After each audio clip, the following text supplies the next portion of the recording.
இந்த வீடியோ இந்திய தேசிய இளைஞர்களின் குரல். இந்திய தேசிய இளைஞர்கள் இந்தியாவுக்குள்ளே எங்கே வேணாலும் போகிற மாதிரி போர்டிங் பாஸ் கொடுக்கணும். ஜம்மு காஷ்மீர்லேருந்து கன்னியாகுமரி வரைக்கும் எந்த ஒரு ஸ்டேட்டுக்கு வேணாலும் போய் பார்த்து வரக்கூடிய போர்டிங் பாஸ், ஃப்ரீ பஸ்ஸு, ட்ரெயினில் எங்கே வேணாலும் போகிற மாதிரி இளைஞருக்கு முன்னோட பாஸ் கொடுக்கணும்.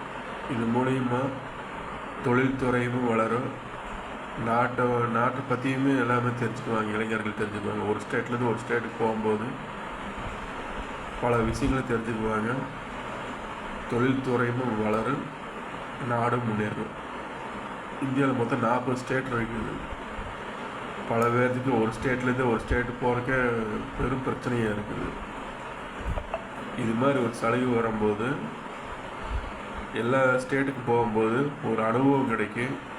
தொழிலுக்கு வாழ்க்கைக்கு ஒரு அனுபவம் கிடைக்கும். அது மூலிமா பலதரப்பட்ட நிகழ்வுகள் நடக்கும். அது மூலிமா தொழிலும் டெவலப் ஆகும், நாடும் டெவலப் ஆகும். பல துறைகளில் இன்னும் இந்தியா அடுத்த கட்ட வளர்ச்சிக்கு போகும். இந்தியாவோட தேசப்பற்றும் கொஞ்சம் அதிகமாகும். இந்திய தேசம்னா எவ்வளோன்னு சிறுசாக ஒரு ஸ்டேட்டுகளுக்கு வந்துட்டு இதுதான் இந்தியான்னு கொண்டிருப்பாங்க.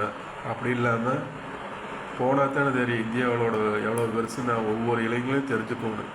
இந்தியாவில் பிறந்த எல்லா இளைஞரும் இமயம் முதல் கன்னியாகுமரி வரைக்கும் என்னென்ன ஸ்டேட்டில் எல்லாரும் தெரிஞ்சுக்கணும். அதுக்கு இந்த போர்டிங் பாஸ், ஃப்ரீ பாஸ் இது மாதிரி பிரதமர் மோடி அவர்களும் முன்னிறுத்தி இந்த சலுகையை கொடுக்கணும்.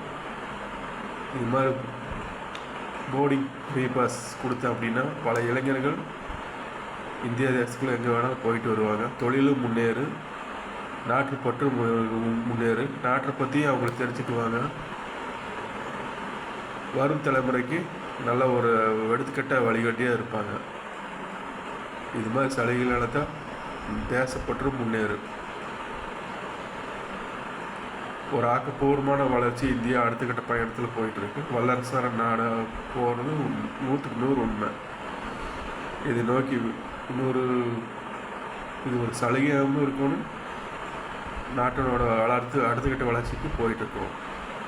இது செய்வாங்கன்னு நம்புகிறேன். திரு மோடி அவர் கையிலையும் எல்லாம்